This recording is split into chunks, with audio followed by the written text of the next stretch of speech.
কড়াইয়ে আবার একটু তেল গরম করে নিয়েছি, তার মধ্যে দিয়ে দেবো হচ্ছে তেজপাতা, শুকনো লঙ্কা আর কিছুটা সাদা জিরে। এবার তেলের মধ্যে দিয়ে দেবো সমস্ত রকম সবজিগুলো।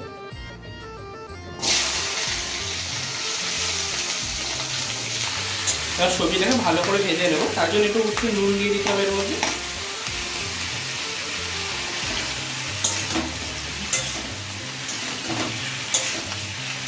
এবার সবজিটার মধ্যে দিয়ে দেবো কিছুটা হলুদ, ধনের গুঁড়ো, জিরে গুঁড়ো, লঙ্কার গুঁড়ো, আর সব কিছু ভালোভাবে কষিয়ে নেব।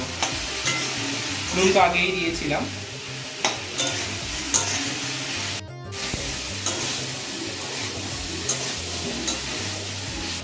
সবজিটা ভালোভাবে কষিয়ে নিয়েছি। এবার হচ্ছে দেখতেই পাচ্ছি ডাল ভিজিয়ে রেখেছিলাম যে 5 থেকে 7 মিনিট, সেটা আবার এটা দিয়ে দেবো। ডালটাকেও সবজির সাথে ভালোভাবে কিছুক্ষণ 2 থেকে 3 মিনিটের জন্য কষিয়ে